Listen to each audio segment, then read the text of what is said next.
ಸಾಮಾನ್ಯವಾಗಿ ಸಮಗ್ರ ಕೃಷಿ ಕೈಗೊಳ್ಳುವ ರೈತರು ಪ್ರಮುಖ ಬೆಳೆಗಳ ಜೊತೆಗೆ ಪಶು ಸಾಕಣೆ, ಕೋಳಿ ಸಾಕಣೆ ಮತ್ತು ಮೀನು ಸಾಕಣೆಯಂತಹ ಉಪಕಸುಬುಗಳಲ್ಲಿ ತೊಡಗಿಸಿಕೊಳ್ಳುತ್ತಾರೆ. ತಮ್ಮ ಕೃಷಿ ಹೊಂಡದಲ್ಲಿ ಮೀನು ಸಾಕಣೆ ಮಾಡುವ ರೈತರು ಹೊಂಡದ ಸ್ವಚ್ಛತೆ, ಮೀನುಗಳಿಗೆ ಆಹಾರ ಪೂರೈಕೆ ಮುಂತಾದವುಗಳೆಡೆ ವಿಶೇಷ ಗಮನ ಹರಿಸಬೇಕಾಗುತ್ತದೆ. ಸಮಗ್ರ ಕೃಷಿಯಲ್ಲಿ ಬೆಳೆಗಳಾದಂಥ ತೋಟಗಾರಿಕೆ ಬೆಳೆಗಳು, ಕೃಷಿ ಬೆಳೆಗಳು ಮತ್ತು ಹೈನುಗಾರಿಕೆ ಮತ್ತು ಕೋಳಿ ಸಾಕಾಣಿಕೆ, ಇದೇ ಥರದಲ್ಲಿ ಮೀನುಗಾರಿಕೆಯು ಒಂದು ಉಪಕಸಬು. ಈ ಮೀನುಗಾರಿಕೆಯಲ್ಲಿ ಹೆಚ್ಚಿನ ಸಂಖ್ಯೆಯಲ್ಲಿ ನಮ್ಮ ಕರಾವಳಿ ಪ್ರದೇಶದಲ್ಲಿ ಹೆಚ್ಚಿನ ಸಂಖ್ಯೆಯಲ್ಲಿ ಸಣ್ಣ ಕೊಳಗಳು ಇರೋದರಿಂದ ಇಲ್ಲಿ ಮೀನುಗಾರಿಕೆಯಲ್ಲಿ ಎರಡು ಥರ ಇದೆ. ಒಂದು ಸಿಹಿ ನೀರಿನಲ್ಲಿ ಬೆಳೀತಕ್ಕಂಥ ಮೀನುಗಳು ಮತ್ತು ಉಪ್ಪು ನೀರಿನಲ್ಲಿ ಬೆಳೀತಕ್ಕಂಥ ಮೀನುಗಳಿದೆ. ಇಲ್ಲಿ ಉಪ್ಪು ನೀರಿನಲ್ಲಿ ಬೆಳೀತಕ್ಕಂಥ ಮೀನು ಸಮುದ್ರದಲ್ಲಿ ಬೆಳೆಯುತ್ತೆ. ಸಿಹಿ ನೀರಿನಲ್ಲಿ ಬೆಳೀತಕ್ಕಂಥ ಮೀನುಗಳಲ್ಲಿ ಇಲ್ಲಿ ಹೆಚ್ಚಿನದಾಗಿ ಸಣ್ಣ ಸಣ್ಣ ಹೊಂಡಗಳು ಮತ್ತು ಕೃಷಿ ಹೊಂಡಗಳು ಇರೋದ್ರಿಂದ ಈ ಸಮಗ್ರ ಕೃಷಿಯಲ್ಲಿ ಮಳೆಗಾಲದಲ್ಲಿ ಈ ಕೃಷಿ ಹೊಂಡನ ಯಾವ ರೀತಿ ನಾವು ಒಂದು ನೀರನ್ನು ಉಪಯೋಗಿಸ್ಕೋಬೋದು ಅಂದರೆ ಮೀನುಗಳನ್ನು ಬಿಟ್ಟು ಇದನ್ನೊಂದು ಉಪಕಸಬಾಗಿ ನಿಮ್ಮ ಒಂದು ಕೃಷಿಗೆ ಅಳವಡಿಸ್ಕೋಬೋದು. ಸಿಹಿ ನೀರಿನಲ್ಲಿ ಸಾಕುವ ಮೀನುಗಳಲ್ಲಿ ಪ್ರಮುಖವಾಗಿ 6 ಜಾತಿಯ ಮೀನುಗಳಿವೆ. Catla, rohu, silver carp, mrigal, grass carp, common carp ಈ 6 ಜಾತಿಯ ಮೀನುಗಳನ್ನು ನಿಗದಿತ ಪ್ರಮಾಣದಲ್ಲಿ ಸಾಕುವುದು ಉತ್ತಮ. ಈ ಮೀನುಗಾರಿಕೆಯಲ್ಲಿ ಮೊದಲನೇದಾಗಿ 6 ಜಾತಿಯ ಮೀನುಗಳಿದೆ. ಸಿಹಿ ನೀರು ಮೀನುಗಳ ಅದರಲ್ಲಿ catla, rohu, silver carp, common carp, mrigal ಮತ್ತು ಗ್ರಾಸ್ ಕಾರ್ಪು. ಈ 6 ಜಾತಿಯ ಮೀನು ಮರಿಗಳು ಮೊದಲನೇದಾಗಿ 3 ಹಂತಗಳಿದೆ. ಮೊದಲನೇದಾಗಿ ಸ್ಪಾನ್ ಅಂತ ಹೇಳ್ಬಿಟ್ಟು ಗಂಡು ಹೆಣ್ಣಿನಿಂದ ಬಂದಂಥ 6 ದಿನದ ಮರಿಗಳಿಗೆ ನಾವು ಸ್ಪಾನ್ ಅಂತ ಹೇಳ್ತೀವಿ. ಅದಾದ ತಕ್ಷಣ ಫ್ರೈ ಅಂತ ಹೇಳ್ತೀವಿ. ಫ್ರೈ ಆದ ತಕ್ಷಣ ಫಿಂಗರ್ಲಿಂಗ್ಸ್ ಅಂತ ಹೇಳ್ತೀವಿ. ಅದಕ್ಕೆ ಬೆರಳುದ್ದ ಗಾತ್ರದ ಮರಿಗಳು ಅಂತ ಹೇಳ್ಬಿಟ್ಟು ಆ ಬೆರಳುದ್ದ ಗಾತ್ರದ ಮರಿಗಳನ್ನು ನಾವು ತಂದು ನಿಮ್ಮ ಕೃಷಿ ಹೊಂಡದಲ್ಲಿ ಬಿತ್ತಬೇಕು. ಇದರಲ್ಲಿ 6 ಜಾತಿಯ ಮೀನುಗಳನ್ನು ಸಿಗೋದಿಲ್ಲ. ಶಿವಮೊಗ್ಗ BRP ಪ್ರಾಜೆಕ್ಟಲ್ಲಿ ಕಾಟ್ಲಾ, ರೋಹು, ಕಾಮನ್ ಕಾರ್ಪ್ ಸಿಗುತ್ತೆ ಮತ್ತು ನಿಮಗೆ ಹುಲ್ಲುಗೆಂಡೆನೂ ಸಿಗುತ್ತೆ.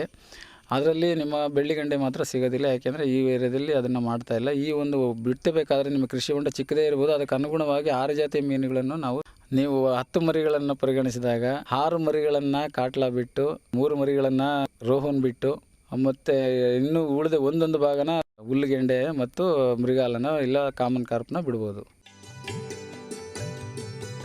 ಬೇರೆ ಬೇರೆ ಜಾತಿಯ ಮೀನುಗಳ ಆಹಾರ ಪದ್ಧತಿ ವಿಭಿನ್ನವಾಗಿರುವುದರಿಂದ ವಿಭಿನ್ನ ಜಾತಿಯ ಮೀನು ಸಾಕಣೆಯಿಂದ ಯಾವ ರೀತಿ ಪೈಪೋಟಿಯಾಗುವುದಿಲ್ಲ.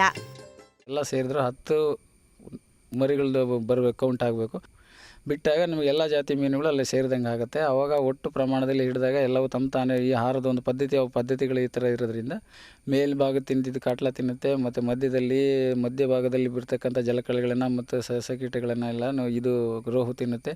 ತಳಭಾಗದಲ್ಲಿರ್ತಕ್ಕಂಥದ್ದನ್ನು ಈ ಮೃಗಾಲಾಗಲಿ ಮತ್ತು ಕಾಮನ್ ಕಾರ್ಪು ತಿಂತಾ ಇರ್ತದೆ. ಈ ಸುತ್ತ ದಡದಲ್ಲಿ ಬೆಳೆದಿರ್ತಕ್ಕಂಥ ಹುಲ್ಲು ಅದು ಇರಿಕೆಗಳನ್ನೆಲ್ಲನೂ ನಿಮಗೆ ಗ್ರಾಸ್ ಕಾರ್ಪ್ ತಿಂತಾ ಇರ್ತದೆ. ಅದಕ್ಕಾಗಿ ಎಷ್ಟು ಜಾತಿಗಳ ಮರಿಗಳನ್ನು ನಾವು ಹೇಳಿದ ಪ್ರಕಾರ ನಿಮ್ಮ ಕೃಷಿ ಹೊಂಡಕ್ಕೆ ಅನುಗುಣವಾಗಿ ಬಿಟ್ಟರೆ ಮುಂದೆ ನಿಮಗೆ ಒಳ್ಳೆಯ ಆದಾಯ ಬರುತ್ತೆ. ಮೀನು ಮರಿಗಳನ್ನು ಮೀನು ಮರಿ ಉತ್ಪಾದನಾ ಕೇಂದ್ರದಿಂದ ಸ್ಪಾನ್, ಫ್ರೈ ಇಲ್ಲವೇ ಫಿಂಗರ್ಲಿಂಗ್ಸ್ ಹಂತದಲ್ಲಿ ತಂದು ಸಾಕಬಹುದು. ಇಲ್ಲವೇ ಸ್ವತಃ ಮೀನು ಮರಿಗಳನ್ನು ಉತ್ಪಾದಿಸಬಹುದು. BR ಪ್ರಾಜೆಕ್ಟ್ ಹತ್ರ ಒಂದು ಮೀನು ಮರಿಗೆ ಉತ್ಪಾದನಾ ಕೇಂದ್ರ ಇದೆ. ಆ ಕೇಂದ್ರದಲ್ಲಿ ಹೋದಾಗ ನಿಮಗೆ ಈ ಜಾತಿಯ 4-5 ಜಾತಿ ಮರಿಗಳು ಸಿಗುತ್ತೆ. 5 ಜಾತಿ ಮರಿಗಳನ್ನು ನೀವು ತಂದು ಮೊದಲನೇದಾಗಿ ಸ್ಪಾನ್ ಅಂತ ಹೇಳಿದ್ವಿ. ಸ್ಪಾನ್ ಆದರೆ ತರ್ಬೋದು. ಸ್ಪಾನ್ ಅಂತೇಳಿ 6 ದಿನದ ಮರಿ. ಅದೇ 15ರಿಂದ 30 ದಿನದ ಮರಿಗೆ ಫ್ರೈ ಅಂತ ಹೇಳ್ತೀವಿ. ಅದೇ 70 ದಿನದಿಂದ 90 ದಿನದ ಮರಿಗೆ ನಾವು ಬೆರಳುದ್ದ ಗಾತ್ರದ ಮರಿಗೆ ಫಿಂಗರ್ಲಿಂಗ್ಸ್ ಅಂತ ಹೇಳ್ತೀವಿ. ನೀವು ನಿಮ್ಮ ಕೃಷಿ ಹೊಂಡದಲ್ಲಿ ನೀವೇ ಮರಿಗಳನ್ನು ತಯಾರು ಮಾಡ್ಕೋಬೋದು. ಇಲ್ಲ ಅಲ್ಲಿಂದ ಏನಾದ್ರು ತಂದಾದ್ರೂ ನೀವು ದೊಡ್ಡ ಮರಿಗಳನ್ನು 260 ಬೆರಳುದ್ದ ಗಾತ್ರದ ಮರಿಗಳನ್ನಾದ್ರೂ ತಂದು ನಾನು ಹೇಳಿದ 10 ನಂಬರಲ್ಲಿ ಯಾವ್ಯಾವ ನಂಬರ್ ಸಮಾನ ಪ್ರಮಾಣವಾಗಿ ಬಿಡ್ತು ಅಂದರೆ ನಿಮಗೆ ಮುಂದೆ ಒಳ್ಳೆಯ ಇದಾಗುತ್ತೆ. ಮತ್ತು ಸ್ಪಾನ್ ತಂದು ನೀವೇನಾದ್ರು ಇದರಲ್ಲಿ ಬೆಳವಣಿಗೆ ಮಾಡಬೇಕು ಅಂತ ಇದ್ದರೆ 1 ಲಕ್ಷ ಮರಿಗೆ 1 kg ಹಂಗೆ ನಿಮ್ಮ ಇದರಲ್ಲಿ ಎಷ್ಟು ಮರಿಗಳನ್ನು ಬಿಡಲಿಕ್ಕೆ ಅನುಗುಣವಾಗಿದೆ. 1 ಸ್ಕ್ವೇರ್ ಮೀಟ್ರ್ ಅಂತ ಹೇಳಿ ಒಂದು ಘನ ಮೀಟರ್ಗೆ 600ರಿಂದ 700 ಮರಿಗಳಿಲ್ಲ 6000 ಬಿಡ್ತಾರೆ, 7000 ಬಿಡ್ತಾರೆ. ಅದ್ರ ಬದಲಾಗಿ ನೀವು 600ರಿಂದ 700 ಮರಿಗಳನ್ನು 1 ಸ್ಕ್ವೇರ್ ಮೀಟ್ರ್ ಏರಿಯಾಗೆ ನೀವು ತಂದು ಸ್ಪಾನನ್ನು ನೀವು ರೇರ್ ಮಾಡ್ಕೊಂತು ಅಂದರೆ ಅದು 15 ದಿನ ಆದ ತಕ್ಷಣವೇ ನಿಮಗೆ ಫ್ರೈ ಸ್ಟೇಜಿಗೆ ಬರುತ್ತೆ. ಫ್ರೈ ಸ್ಟೇಜಲ್ಲಿ ಬರೋ ತನಕ ನೀವು ಅದನ್ನು ಒಂದು 20-25 ದಿನ ಸಾಕಬೇಕು. ಕೃಷಿ ಹೊಂಡ ತಯಾರಿಸುವ ಮೊದಲು ಮಣ್ಣು ಪರೀಕ್ಷೆ ಮಾಡಿಸಿ ಮಣ್ಣಿನ ರಸಸಾರ ಪ್ರಮಾಣಕ್ಕೆ ಅನುಗುಣವಾಗಿ ಹೊಂಡಕ್ಕೆ ಸುಣ್ಣ ಹಾಕಬೇಕು. ಈ ಒಂದು ಕೊಳವನ್ನು ನೀವು ತಯಾರಿ ಮಾಡಬೇಕಾದ್ರೆ ಮೊದಲನೇದಾಗಿ ಬೇಸಿಗೆಯಲ್ಲಿ ಒಳ್ಳೆ ಬೇಸಿಗೆಯಲ್ಲಿ ಅದನ್ನು ನೆಲವನ್ನು ಸ್ವಲ್ಪ ಅಗಿಬೇಕು. ಅಗದ್ಬಿಟ್ಟು ಮಣ್ಣನ್ನು ಉಲ್ಟಾ ಮಾಡಿ ಅದಕ್ಕೆ ಆ ಕೃಷಿ ಹೊಂಡದಲ್ಲಿ ರಸಸಾರ ಎಷ್ಟಿದೆ ಅಂತ ಹೇಳ್ಬಿಟ್ಟು ಅದರ ಮಣ್ಣಿನ ರಸಸಾರ ಎಷ್ಟಿದೆ ಅಂತ ನೋಡ್ಬಿಟ್ಟು ಅದಕ್ಕೆ ಅನುಗುಣವಾಗಿ ನೀವು ರೆಕಮೆಂಡ್ ಮಾಡಿದಂಥ ಡೋಸೇಜನ್ನ ನೀವು ಸುಣ್ಣವನ್ನು ಹಾಕಬೇಕು. ಇದರಲ್ಲಿ 3 ಥರ ಇದೆ: ಇಂಟೆನ್ಸಿವ್, ಸೆಮಿ ಇಂಟೆನ್ಸಿವ್, ಎಕ್ಸ್ಟೆನ್ಸಿವ್ ಅಂತ ಹೇಳ್ಬಿಟ್ಟು ನಿರ್ವಹಣೆ, ಅರೆ ನಿರ್ವಹಣೆ ಮತ್ತು ನಿರ್ವಹಣೆ ಅಂತ ಹೇಳ್ಬಿಟ್ಟು 3 ಥರ ಇದಿದೆ. ಇದರಲ್ಲಿ ಇಂಟೆನ್ಸಿವ್ ಅಂತ ಹೇಳ್ಬಿಟ್ರೆ ನಿಮಗೆ ಜಾಸ್ತಿ ಮರಿಗಳನ್ನು ಬಿಟ್ಟು ನೀರಿನ ಒಂದು ಕ್ವಾಲಿಟಿಯನ್ನು ಮೇಂಟೈನ್ ಮಾಡ್ಕೊಂತ ಇದಕ್ಕೆ ಈ ಮೀನು ಮರಿಗಳನ್ನು ಬೆಳೀಲಿಕ್ಕೆ ಕರಗಿರುವ ಆಮ್ಲಜನಕ ನೀರಿನಲ್ಲಿ ಯಾವಾಗಲೂ 6ರಿಂದ 8.5 ppm ಇರಬೇಕು. ರಸಸಾರ ಬಂದ್ಬಿಟ್ಟು 7ರಿಂದ 9 ತನಕ ಇರಬೇಕು. ಮತ್ತು ನಿಮಗೆ ಹಾರ್ಡ್ನೆಸ್ಸು ಅದೆಲ್ಲ ಬಂತಂದರೆ 120ರಿಂದ 150 ppm ಇರಬೇಕು. ಅದನ್ನೆಲ್ಲ ನೀವು ಚೆಕ್ ಮಾಡ್ಕೊತಾ ಇತ್ತು ಅಂದರೆ, ಇಲ್ಲ ನಮಗೆ ಏನೂ ಇಲ್ಲ ಸರ್ ನಾವು ಹಾಗೇ ಮಾಡ್ತೀವಿ ಅಂತಂದರೆ, ನಿಮಗೆ ಮಾಮೂಲಿಯಾಗಿಯೇ ನೀವು ರಸಸಾರವನ್ನು ಒಂದು pH ಪೇಪರ್ ಸಿಗುತ್ತೆ. ಆ ಪೇಪರ್ ತಂದು ಅದು ನೋಡಿದಾಗ 6ರಿಂದ ಮೇಲಿರಬೇಕು ಯಾವಾಗಲೂ pH ಪೇಪರು. ಆಕ್ಸಿಜನ್ ಏನು ಮಾಡಲಿಕ್ಕಾಗಲ್ಲ. ಅವಾಗ ನಿಮಗೆ ಒಂದು ನೆಟ್ ಅಂತ ಸಿಗುತ್ತೆ, ನಿಮಗೆ ಪ್ಲಾಂಕ್ಟನ್ ನೆಟ್ ಅಂತ ಹೇಳ್ಬಿಟ್ಟು ಆ ನೆಟ್ಟನ್ನು ಬೇಕಾದ್ರೆ ನೀವು ತೊಗೊಂಬಂದು ಮಾಡ್ಬೋದು. ನೆಟ್ಟನ್ನು ಅಳತೆ ಮಾಡಿದಾಗ ಅದರಲ್ಲಿ ಸಣ್ಣ ಸಣ್ಣ ಸಸ್ಯಗಳೆಲ್ಲ ಮತ್ತು ಜಲಕಿ ಮರಿಗಳ ಓಡಾಡೋದು ಕಾಣುತ್ತೆ ನಿಮಗೆ. ಅವಾಗ ಬಂದಾಗ ಪ್ಲಾಂಕ್ಟನ್ಸ್ ಬಂದಾಗ ಏನಾಗುತ್ತೆ, ನಿಮಗೆ ಬಂದಿದೆ ಅನ್ನೋ ಖಾತ್ರಿ ಪಡಿಸ್ಕೊಂಡ ತಕ್ಷಣ ನೀವು ಬೇಕಾದ್ರೆ ಬಂದು ಮರಿಗಳನ್ನು ಹಾಕ್ಬೋದು ಅದ್ರಾಗ. ಮಳೆಗಾಲದಲ್ಲಿ 1 ಅಡಿ ಇಲ್ಲವೇ 2 ಅಡಿ ನೀರು ಬಂದಾಗ ಶಿಫಾರಿತ ಪ್ರಮಾಣದಲ್ಲಿ ಸಗಣಿ ಬೆರೆಸಿ 1 ವಾರದ ನಂತರ ಮೀನು ಮರಿಗಳನ್ನು ತಂದು ಅದರಲ್ಲಿ ಬಿಡಬೇಕು. ಸುಣ್ಣವನ್ನು ಹಾಕಿ ಬಿಟ್ಟು ಅದನ್ನು ಒಣಗಿದ ತಕ್ಷಣ 1 ಅಡಿ 2 ಅಡಿ ನೀರು, ಮಳೆಗಾಲದಲ್ಲಿ ನಿಮಗೆ 1 ಅಡಿ ಅಥವಾ 2 ಅಡಿ ನೀರು ಬಂದಾಗ ನಿಮಗೆ ಅದನ್ನು ಸುಣ್ಣವನ್ನು ಹಾಕಿದ ಜಾಗಕ್ಕೆ ಮತ್ತು ನೀವು 1 ಹೆಕ್ಟೇರ್ಗೆ 300 ಮರಿಗಳು ಸಾಕೋದಾದರೆ 3000 kg ಪರ್ ಹೆಕ್ಟೇರ್ ಹಾಕ್ತೀವಿ. ಇಲ್ಲ ನೀವು ಪ್ರೊಡಕ್ಷನ್ಗೆ ಹೋಗ್ತೀವಿ ಅಂದರೆ 8000 kg ಹೆಕ್ಟೇರ್ಗೆ ಸಗಣಿಯನ್ನು, ಹಸಿ ಸಗಣಿಯನ್ನು ನೀವು ಅದರಲ್ಲಿ ಹಾಕ್ಬಿಟ್ಟು ಮಿಕ್ಸ್ ಮಾಡಿಬಿಟ್ಟು ನೆಲದಲ್ಲಿ ನೀರಲ್ಲಿ ಮಿಕ್ಸ್ ಮಾಡಬೇಕು. ಮಿಕ್ಸ್ ಮಾಡಿದ 1 ವಾರದ ನಂತರ ನಿಮಗೆ ಮರಿಗಳು ಎಲ್ಲಿ ಸಿಗುತ್ತೆ, ಯಾವ ಟೈಮಲ್ಲಿ ಸಿಗುತ್ತೆ, ನಮಗೆ ಯಾವಾಗ ಕೊಡ್ತಾರೆ ಅಂತ ಹೇಳ್ಬಿಟ್ಟು ನೀವು ಮೀನು ಮರಿ ಉತ್ಪಾದನಾ ಕೇಂದ್ರದಲ್ಲಿ ನೀವು ವಿಷಯ ತಿಳ್ಕೊಂಡು ಆಗ ನೀವು ಸಗಣಿ ಹಾಕಬೇಕು. ಸಗಣಿ ಹಾಕಿದ 1 ವಾರದ ನಂತರ ನೀವು ಮೀನು ಮರಿಗಳನ್ನು ತಂದು ಅದರಲ್ಲಿ ಬಿಡಬೇಕು. ಯಾಕೆ ಅಂದರೆ ಜಲಕೀಟಗಳು, ಸಣ್ಣ ಸೂಕ್ಷ್ಮ ಜೀವಿಗಳು ಮತ್ತು ಪಾಚಿ ಬೆಳೆಯುತ್ತದರಲ್ಲಿ. ಅದರದ್ದು ಮೊದಲನೇದಾಗಿ ಮೀನು ಮರಿಗಳು ಅದಕ್ಕೆ ಅವಲಂಬಿತವಾಗಿರ್ತವೆ. ನಾವೇನು ಕೃತಕ ಆಹಾರ ಕೊಡ್ತೀವೋ ಆ ಆಹಾರಕ್ಕೆ ಅನುಗುಣವಾಗಿ ಅವು ಹೊಂದ್ಕೊಂಡಿರೋದಿಲ್ಲ.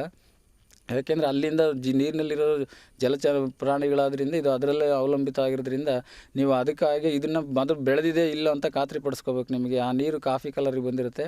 ಅವು ಬಂದಾಗ ನೀವು ಆ ಮರಿಗಳು ಸಿಗೋ ಡೇಟ್ ನೋಡ್ಕೊಂಬಿಟ್ಟು ನೀವು 1 ವಾರ ಮುಂಚಿತ ಈ ಥರ ಎಲ್ಲ ತಯಾರು ಮಾಡ್ಕೋಬೇಕು. ಮೀನು ಮರಿ ಇವತ್ತು ತರ್ತಾಯಿದ್ದೀವಿ ಅಂತಂದರೆ ಅದ್ರ ಹಿಂದಿನ ದಿನ ನಾವು 1:3 ಪ್ರಮಾಣದಲ್ಲಿ, ಅಂದರೆ ಒಂದು ಸಾಬೂನು ನೀರು ಮತ್ತು ಎಣ್ಣೆ ಡೀಸೆಲ್ನನ್ನು ಅದ್ರ ಮೇಲೆ ಹೆರ್ಚಿರ್ಬೇಕು, ನೀರಿನ ಮೇಲೆ ಹೆರ್ಚಿರಬೇಕು. ಎಷ್ಟು ನಿಮ್ಮ ಕೃಷಿ ಹೊಂಡದ ಅಗಲ ಎಷ್ಟಿದೆ ಅಷ್ಟು ಪ್ರಮಾಣ ನೋಡಿಬಿಟ್ಟು ನಾವು ಹಾಕಬೇಕಾಗುತ್ತೆ. ಎಷ್ಟು ml ಅಂತ ಇರುತ್ತೆ, ಅದರ ಅನುಗುಣವಾಗಿ ನಾವು ನೀರಿನ ಮೇಲೆ ಅದೊಂದು ಲೇಯರ್ ಫಾರ್ಮೇಷನ್ ಆಗುತ್ತೆ. ಅವಾಗ ಕೀಟಗಳು ಅಥವಾ ಬೇಡವಾಗಿದ್ದಂಥ ಜಲಕೀಟಗಳು ಅವೆಲ್ಲ ಸತ್ತೋಗ್ಬಿಟ್ಟು ಕ್ಲೀನಾಗಿ ನೀರಿರುತ್ತೆ, ಅವು ಕಪ್ಪೆ ಗಿಪ್ಪೆ ಎಲ್ಲನೂ ಸತ್ತೋಗಿರುತ್ತೆ. ಆವಾಗ ಅಂಥ ಒಂದು ನೀರಿನಲ್ಲಿ ನೀವು 1 ವಾರ ಮುಂಚಿತವಾಗಿ ನೀವು ಅದನ್ನು ಎಲ್ಲ ಮಾಡಿ ಗೊಬ್ಬರ ಹಾಕಿದ ನೀರಿಗೆ ಹಾಕಿಬಿಟ್ಟು ಅದಾದ ನಂತರ ನೀವು ಮರಿಗಳನ್ನು ತಂದುಬಿಟ್ಟು ಸ್ಪಾನ್ ತರ್ತೀರಾ. ಸ್ಪಾನ್ ತಂತು ಅಂದರೆ ನಿಮಗೆ ಹೇಳಿದೆ, ನಿಮಗೆ ಸ್ಪಾನ್ ಹಾರ ತರ್ಬೋದು, ಇಲ್ಲ ಫ್ರೈನ್ ಹಾರ ತರ್ಬೋದು, ಬೆರಳದಾಗ ಹತ್ರ ಫಿಂಗರ್ಲಿಂಗ್ಸ್ ಹಾರ ತರ್ಬೋದು. ನೀವು ಫಿಂಗರ್ಲಿಂಗ್ಸ್ ತಂದು ಡೈರೆಕ್ಟಾಗಿ ಬಿಡ್ತೀವಿ ಅಂದರೆ ಈ ನಾವು ಹೇಳಿದ ಕಾರ್ಯ ಏನು ಸಗಣಿಯಿಂದ ಸುಣ್ಣದಿಂದ ಹೇಳಿದ್ನೋ ಅವಷ್ಟು ಪ್ರೊಸೆಸ್ಸು ನೀವು ಮಾಡಲೇಬೇಕು ಬೇಸಿಗೆಯಿಂದ ಮಳೆಗಾಲ ತನಕ. ಮೀನು ಮರಿಯ ದೇಹದ ತೂಕಕ್ಕೆ ಅನುಗುಣವಾಗಿ ಆಹಾರವನ್ನು ಒದಗಿಸಬೇಕು. 1 ಲಕ್ಷ ಮರಿಗೆ ಏನು ನೀವು 1 kg ಫೀಡ್ ಹಾಕ್ತಿದ್ರೋ ಅದೇ ಥರ ನೀವು ಮೊದಲು 3 ದಿನ ನೀವು ಸಣ್ಣ ಸ್ಪಾನಿಗೆ ಚೆನ್ನಾಗಿ ಕಿವುಚಿದಂಥ, ಚೆನ್ನಾಗಿ ತುಂಬ ಹಾಲಿನ ರೂಪದಲ್ಲಿ ಮಾಡಿರ್ತಕ್ಕಂಥ ಕಡಲೆ ಹಿಂಡಿನ ಚೆನ್ನಾಗಿ ಕಿವುಚಿಬಿಟ್ಟು ರಾತ್ರಿಗೆ ನೆನೆ ಹಾಕ್ಬಿಟ್ಟು ಅದನ್ನು ಬೆಳಗ್ಗೆ ಎದ್ದು ಕ್ಲೀನಾಗೆಲ್ಲ ಯೂಜ್ಬಿಟ್ಟು ಆ ಹಾಲನ್ನು ನೀವು ನಿಮ್ಮ ಏರಿಯಾಗೆ ಎಷ್ಟು ಮರಿ ಬಿಟ್ಟಿದ್ರೆ ಅದಕ್ಕೆ ಸಮಾನ ಪ್ರಮಾಣವಾಗಿ ನೀವು ದಿನಕ್ಕೆ 5 ಬಾರಿ ಅಂತೆ ಇದನ್ನು ಹಾಲನ್ನು ಎರಚ್ತಾ ಬರಬೇಕು. ಈ ಬೆರಳುದ್ದ ಗಾತ್ರದ ಮೀನು ಮರಿಗಳನ್ನು ತಂದುಬಿಟ್ಟಾಗ ಅದರ ದೇಹದ 5% ನೀವು ಕಡಲೆ ಹಿಂಡಿ ತೌಡನ್ನು 1:1 ಅಂದರೆ 1 kg ಕಡಲೆ ಹಿಂಡಿ ಹಾಕಿದ್ರೆ 1 kg ನೀವು ತೌಡನ್ನು ಹಾಕಬೇಕು. ಸಮ ಪ್ರಮಾಣದಲ್ಲಿ ಅದನ್ನು ಆ ಮೀನುಗಳ ಗಾತ್ರದ ತೂಕಕ್ಕೆ ತಕ್ಕ ಹಾಗೆ ಮತ್ತು ಅದರ ದೇಹಕ್ಕೆ ತಕ್ಕ ಹಾಗೆ 5% ಫಸ್ಟಿಗೆ ಸ್ಟಾರ್ಟ್ ಮಾಡಿರ್ತೀವಲ್ಲ ಅದರಲ್ಲೇ ಮುಂದುವರಿತಾ ಹೋಗ್ತಾ 3 ತಿಂಗಳು ಆ ಥರ ಹಾಕಬೇಕು. ಅದಾದ ನಂತರ ನೀವು ದೇಹದ ತೂಕಕ್ಕೆ ಸಮಾನ ಪ್ರಮಾಣವಾಗಿ 2% ಕೊಡ್ತಾ ಬಂದು 6ರಿಂದ 8 ತಿಂಗಳು ಇದೇ ಥರ ನೀವು ದಿನಕ್ಕೆ 2 ಬಾರಿ ನೀವು ಇದನ್ನು ಫೀಡ್ ಮಾಡ್ಕೊಳ್ತಾ ಹೋದರೆ, ನೀವು ಆಹಾರವನ್ನು ಕೊಡ್ತಾ ಹೋದ್ರೈತಂದರೆ ಇದನ್ನು ನೀವು ಒಳ್ಳೆ ಬೆಳೆಯನ್ನಾಗಿ ಮಾರ್ಪಾಟು ಮಾಡ್ಕೋಬೋದು. ಲಾಭದಾಯಕ ಅಂತಲೂ ಅನಿಸ್ಕೊಳ್ಳುತ್ತೆ. ಇದನ್ನು ತಂದು ಬಿಟ್ಟಿನಿಂದ 8 ತಿಂಗಳಿನಲ್ಲಿ ನೀವು ಒಂದು ಬೆಳೆನ ತಕ್ಕೋಬೋದು. 75 ದಿನಗಳವರೆಗೆ ಮೀನು ಮರಿಗಳನ್ನು ಸಾಕಿದಲ್ಲಿ ಬೆರಳುದ್ದ ಮೀನು ಮರಿಗಳು ಸಿದ್ಧವಾಗುತ್ತವೆ. ಅದು 3 ದಿನ ಆದ ನಂತರ ತದನಂತರ 15 ದಿನಗಳು ಅದಾದ ಮಾರನೇ ದಿನದಿಂದ ನೀವು ಕಡಲೆ ಹಿಂಡಿ ಮತ್ತು ತೌಡನ್ನು ಸಮಾನ ಪ್ರಮಾಣದ 1:1 ಸಮಾನುಪಾತದಲ್ಲಿ ನೀವು ಮಿಕ್ಸ್ ಮಾಡಿಬಿಟ್ಟು ಆ ಮರಿಗಳಿಗೆ ಅದರದ್ದು ತೂಕಕ್ಕೆ ತಕ್ಕ ಹಾಗೆ ಬಾಡಿ ವೇಟ್ ಅಂತ ಹೇಳ್ತೀವಿ, ಆ ಬಾಡಿ ಲೆಕ್ಕ 10% ಪ್ರಮಾಣದಲ್ಲಿ ಇದನ್ನು ನೀವು ಕಡಲೆ ಹಿಂಡಿ ತೌಡನ್ನು ಹಾಕಬೇಕು. ಅದು 15 ದಿನದ ತನಕ ಹಾಕ್ತಾ ಹೋಗಬೇಕು. ಅದಾದ ನಂತರ ನೀವು ಚೇಂಜ್ ಮಾಡಬೇಕು. ಅದ್ರದ್ದು ದೇಹ ತೂಕದ 5% ಮತ್ತೆ ಇದನ್ನು ಹಾಕೊಳ್ತಾ ಹೋದರೆ 70 ದಿನದ ತನಕ ನೀವು ಸಾಕಿದ್ರಿ ಅಂದರೆ ನಿಮಗೆ 70ರಿಂದ 90 ದಿನಕ್ಕೆ ನಿಮಗೆ ಬೆರಳುದ್ದ ಗಾತ್ರ ಮರಿ ಬರುತ್ತೆ. ನಿಮಗೆ ಜಾಸ್ತಿ ಆಯಿತು ಅಂದರೆ ಆ ಮರಿಗಳನ್ನ ಬೇರೆಯವ್ರಿಗೂ ಕೊಡ್ಬೋದು, ಅಥವಾ ನಿಮ್ಮಲ್ಲಿ ನೀವು ಇಟ್ಕೊಂಡು ನಿಮಗೆ ಎಷ್ಟು ಬೇಕೋ ಅಷ್ಟು ನೀವು ಇಟ್ಕೋಬೋದು. ಮೀನುಗಳಿಗೆ ಸಿದ್ಧ ಆಹಾರ ಕೂಡ ಮಾರುಕಟ್ಟೆಯಲ್ಲಿ ಲಭ್ಯ.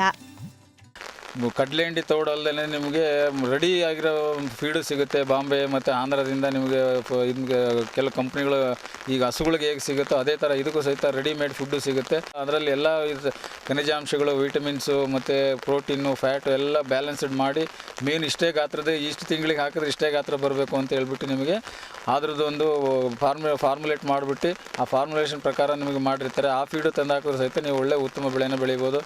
ಇದು ತುಂಬ ಒಳ್ಳೆ ಉತ್ತಮ ಪೌಷ್ಟಿಕ ಆಹಾರ ಇರೋದ್ರಿಂದ ಒಳ್ಳೆ ಬ್ಯಾಲೆನ್ಸ್ಡ್ ಡಯಟ್ಸ್ ಇದನ್ನೆಲ್ಲ ಮಾಡಿರ್ತಾರೆ ಇದರಿಂದ ಫಾರ್ಮುಲೇಟೆಡ್ ಫೀಡಲ್ಲಿ. ಅದನ್ನು ತಿಂದರೂ ಸಹಿತ ಮೀನು ಏನು ಒಳ್ಳೆ ಬೆಳೆದು ಬಿಟ್ಟು ನಿಮಗೆ ಗಾತ್ರನೂ ಬಂದಿರುತ್ತೆ, ಮತ್ತು ಅದನ್ನು ತಿಂದರೆ ಯಾವುದೇ ಒಂದು ರೋಗ ರುಜಿನಗಳು ಏನೂ ಬರೋದಿಲ್ಲ. ಇದು ಸಿಹಿನೀರಿನ ಮೀನು ಆಗಿದ್ದರಿಂದ ಯಾವುದೇ ಒಂದು ಥರ ಇದು ಸೈಡ್ ಎಫೆಕ್ಟ್ಸ್ ಅಥವಾ ತಿಂದರೆ ಇನ್ನೇನಾಗುತ್ತೆ ಅನ್ನೋದೊಂದು ಇದರಲ್ಲಿ ಯಾವುದೋ ಒಂದು ಅನುಮಾನ ಅಂಶ ಅದು ಇಲ್ಲ. ಡಾಕ್ಟ್ರು ಸಹಿತ ಇದನ್ನು ಸಜೆಸ್ಟ್ ಮಾಡ್ತಾರೆ, ಮೊಟ್ಟೆ ತಿನ್ನಿ ಅಂತ ಹೇಳ್ತಾರೆ, ಇಲ್ಲ ಮೀನು ತಿನ್ನಿ ಅಂತಾರೆ. ಬೆಳಿಬೇಕಾದ್ರೆ ಜನಗಳ ಅವಶ್ಯಕತೆಯೂ ಜಾಸ್ತಿ ಇಲ್ಲ ಇದಕ್ಕೆ. ಇಲ್ಲ ನಮ್ಮಲ್ಲೇ ಕಚ್ಚಾ ವಸ್ತುಗಳು ಸಿಗತಕ್ಕಂಥ ಮುಸುಗಿನ ಜೋಳವನ್ನು ಮಿಕ್ಸ್ ಮಾಡಿ ನಾವೇ ಮನೆಯಲ್ಲೂ ಸಹಿತ ಇದರ ಆಹಾರವನ್ನು ತಯಾರು ಮಾಡ್ಕೋಬೋದು. ಅದನ್ನು ತಯಾರು ಮಾಡಿದ ವಿಧಾನವನ್ನು ನಮ್ಮಲ್ಲಿ ಬಂದು ಮಾಹಿತಿಯನ್ನು ಕೇಳಿದ್ರೆ ನಿಮಗೆ ಅದನ್ನು ತಿಳಿಸ್ಕೊಡ್ತೀವಿ. ಒಂದು ಸಣ್ಣ ಕೃಷಿ ಹೊಂಡದಲ್ಲಿ ವ್ಯವಸ್ಥಿತವಾಗಿ ಮೀನು ಸಾಕಣೆ ಮಾಡಿದಲ್ಲಿ 50ರಿಂದ 60 ಕೆಜಿ ಮೀನು ಉತ್ಪಾದಿಸಬಹುದು. ಅಲ್ಲದೆ ಹೆಚ್ಚಿನ ಕೃಷಿ ಕಾರ್ಮಿಕರ ಅವಶ್ಯಕತೆಯೂ ಇಲ್ಲ. ಸಣ್ಣದೇ ಕೃಷಿ ಹೊಂಡದಲ್ಲಿ ನೀವು 50ರಿಂದ 60 ಕೆಜಿ ಮೀನನ್ನು ನೀವು ಆರಾಮ್ಸೆ ತೆಗಿಬೋದು. ನೀವು ಈ ಥರ ಫೀಡ್ ಹಾಕ್ಕೊಂಡು ಕೆಲಸ ಮಾಡ್ತೀವಿ ಅಂತಂದರೆ 6ರಿಂದ 8 ತಿಂಗಳ ದಿನ ಸಾಕು. ಇದರಿಂದ ಮತ್ತು ಮರಿಗಳು ಮಾಡೋದ್ರಲ್ಲೂ ಲಾಭ ಇದೆ. ಅದೇ ಥರ ನೀವು ಪ್ರೊಡಕ್ಷನ್ಗೆ ಹೋಗ್ತೀವಿ ಡೈರೆಕ್ಟಾಗಿ ತಂದು ಅಂದ್ರೂ ಸಹಿತ ಈ ಒಂದು ಇದಕ್ಕೆ ಸಮಗ್ರ ಕೃಷಿಯಲ್ಲಿ ಇದು ಒಂದು ಅಳವಡಿಕೆ ಮಾಡ್ಕೊಂಡ್ರಿ ಅಂದರೆ ನೀವು ಇದಕ್ಕೆ ಹೆಚ್ಚಿಗೆ ಏನು ಜನಗಳು ಬೇಕಾಗಿರೋದಿಲ್ಲ. ಕಳೆ ತೆಗಿಯೋಂಗಿಲ್ಲ, ಗೊಬ್ಬರ ಹಾಕೋಂಗಿಲ್ಲ, ಏನಿಲ್ಲ. ಕರಾವಳಿ ಪ್ರದೇಶದ ಜನರು ಬೆರಳುದ್ದ ಗಾತ್ರದ ಮೀನು ಸಾಕುವುದು ಸೂಕ್ತ. ಈ ನಮ್ಮ ಕರಾವಳಿ ಪ್ರದೇಶಕ್ಕೆ ಬೆರಳುದ್ದ ಗಾತ್ರದ ಮರಿಗಳನ್ನು ತಂದು ಬಿಡುವುದೇ ಸೂಕ್ತ ಅನಿಸುತ್ತೆ. ಯಾಕೆಂದರೆ ಇಲ್ಲಿ ಸಣ್ಣ ಸಣ್ಣ ಕೃಷಿ ಹೊಂಡಗಳು ಮತ್ತು ಸಣ್ಣ ಸಣ್ಣ ಕೆರೆ ಹೊಂಡಗಳಿರೋದ್ರಿಂದ ಈ ಒಂದು ಕೆರೆಗಳಿಗೆ ಅನುಗುಣವಾಗಿ ತಕ್ಕಂಗೆ ಅಂತಂದರೆ ನಾವು ಜೂನ್ ಜುಲೈಯಲ್ಲಿ ಸಣ್ಣ ಮರಿಗಳೇ ಸಿಗುತ್ತೆ. ಆಗಸ್ಟ್ ತಿಂಗಳಲ್ಲಿ ನೀವು ಹೋಗಿ ಬೆರಳುದ್ದ ಗಾತ್ರದ ಮರಿಗಳನ್ನು ತಂದು ಬಿಟ್ಟು ಆ ಸಣ್ಣ ಪ್ರಮಾಣದಲ್ಲೇ ಸಾಕೋದ್ರಿಂದ ನಿಮ್ಮ ಮನೆ ಬಳಕೆಗೆ ಒಂದು ಆಗ್ಬೋದು.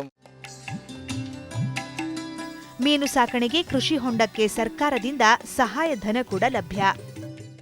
ದೊಡ್ಡ ಪ್ರಮಾಣದಲ್ಲಿ ದೊಡ್ಡ ಕೆರೆ ಮತ್ತು ದೊಡ್ಡ ಪ್ರಮಾಣದಲ್ಲಿ ಮಾಡಬೇಕು ಅಂತಂದು ಏನಾದ್ರು ಯೋಜನೆ ಇಟ್ಕೊಂಡಿದ್ದರೆ ಸರ್ಕಾರದಿಂದನೂ ಸವಲತ್ತಿದೆ, ಇದಕ್ಕೆ ಸಬ್ಸಿಡಿನೂ ಇದೆ.